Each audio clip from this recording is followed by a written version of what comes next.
Hi folks,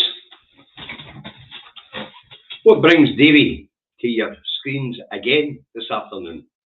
Well, the Electoral Commission have just published the political parties' accounts across the UK. And I'm afraid for Mr. Sarwar, Anna Sarwar here in Scotland, the liar,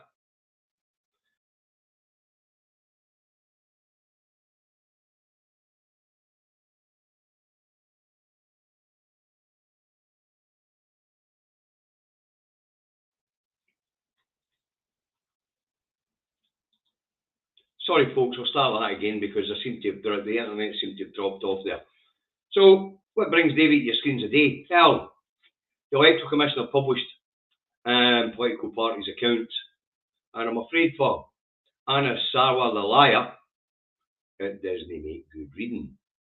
Now, there was discussion a wee bit back in the media about whether Scottish Labour, or SLAB as they call it, is a separate political party from Labour UK wide. And it would appear the answer to that is no.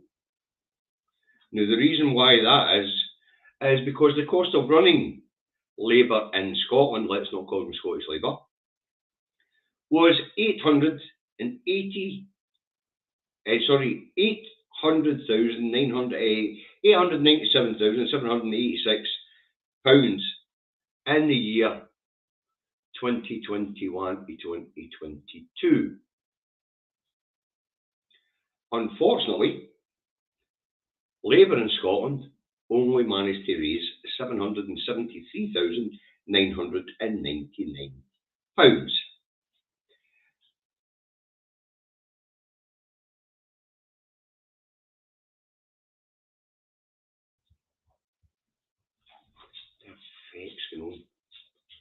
Sorry about this, folks. I'm getting a bit of a problem with my internet. I think the dog's running by the router.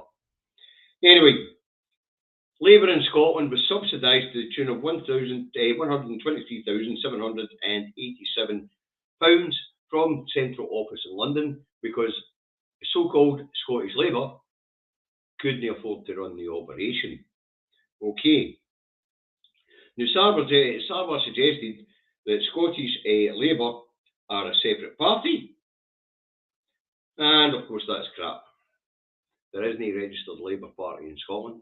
It's registered as UK Labour in London. Now, as we know, they're allowed to have 12 regional distinctions to their name, so SLAB is just a regional distinction. And what these accounts have shown is that a SLAB, if they tried to stand on their own 2 feet, if the Labour Party in Scotland tried to stand on the same 2 feet, they wouldn't be able to do it. Now, the Labour Party in Scotland have recently moved out their Bath Street offices in Glasgow, and they claim it wasn't a cost concern. Well, it appears it is a cost concern. And also, if you look at the numbers, it would appear Labour couldn't afford to stand 53. Labour in Scotland couldn't afford to stand 53 53 candidates at the next general election if it wasn't for a top-up loan or a grant from central office of £1 million. Campaigning for political office is expensive. Right, Sir Keir Starmer is giving a poverty fine, £1 million to target 25 seats specifically, but the money will need to be spent thinner than that because they don't have enough to run their operations here in Scotland. So any suggestion from Sarwar that his so-called Scottish Labour, Labour in Scotland, are operating separately from central office, well, these figures blow it right out the window. Scottish Labour couldn't operate. But remember, look at the MSPs and the MPs. They couldn't operate, they couldn't run without a subsidy from central office, meaning that SLAB, Labour in Scotland, are just a propaganda outfit. Now, according to the Electoral Commission, Labour in Scotland is what they call a going concern. Now, for those who have been in business will know a going concern is where the sort of bigger head office keeps a smaller office which is unproductive and unprofitable running. Now, there's a couple of reasons why they would do that. Generally, it is to keep a presence.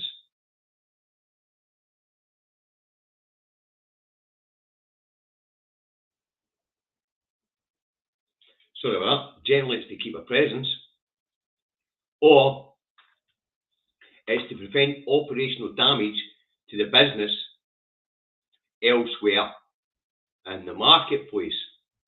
You imagine the operational damage that would be to the Labour Party if they failed here in Scotland.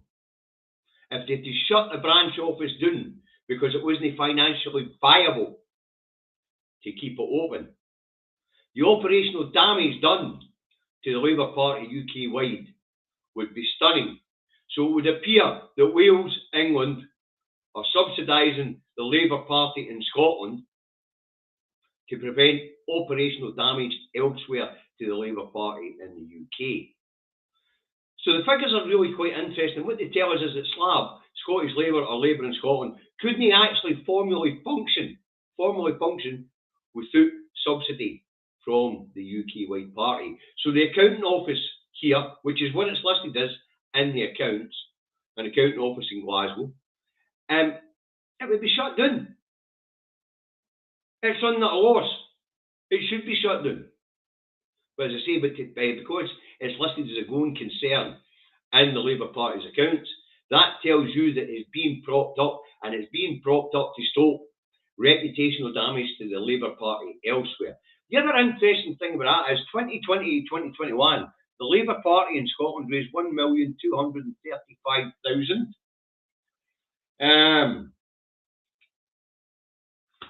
But in 2022, that dropped to £773,999. Now, if Labour's on a revival here in Scotland, why is it the amount of money that's being raised by Labour in Scotland is dropping? If they're actually on a revival, why is it that Scottish Labour are raising less and less of the finances they need to keep functioning, or should we say Labour in Scotland? So when Sarwar sat and he addressed the press 3 weeks ago, claiming that Labour in Scotland, or Scottish Labour SLAB, are a totally separate party, functioning in their own right, putting forward their own policies and things like that, he's talking pish. The man's a liar. Poverty Pie is a liar. And it would appear that the branch office here in Scotland is being run as a going concern, because if they shut it down, which most businesses would do, the operational damage to the Labour Party elsewhere in the UK would be phenomenal.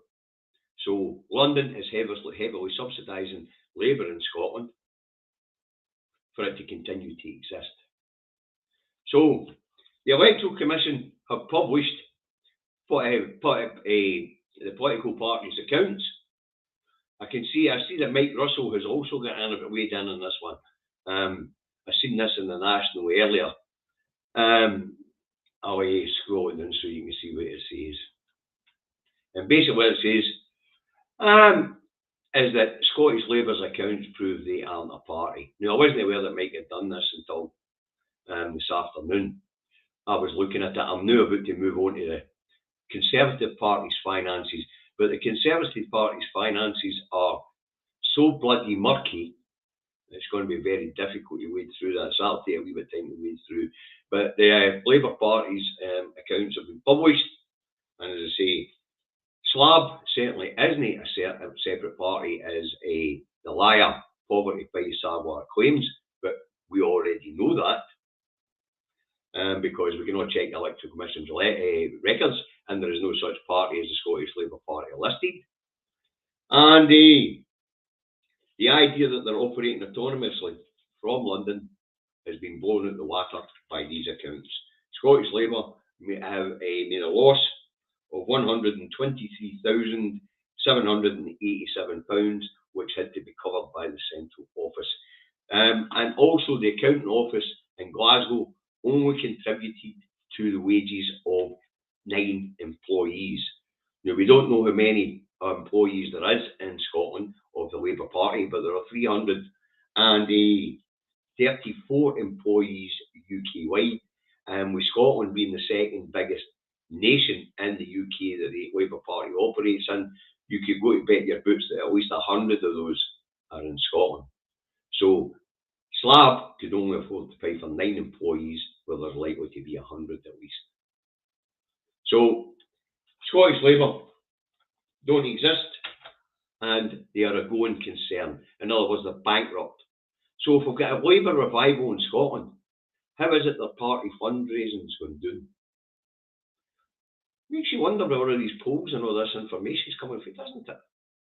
Anyway, just thought I'd pop on and let people know, because you're not likely to hear in the press that Slab is bankrupt and being bankrolled via London. The Labour in Scotland is bankrupt and being bankrolled via London. So I just thought I'd let you know there is no Scottish Labour Party, and Sarwar's a liar, and the Labour Party in Scotland isn't just morally bankrupt, it's financially bankrupt as well. So that's a wee Davy shot. Hope you enjoyed it. Have a nice afternoon.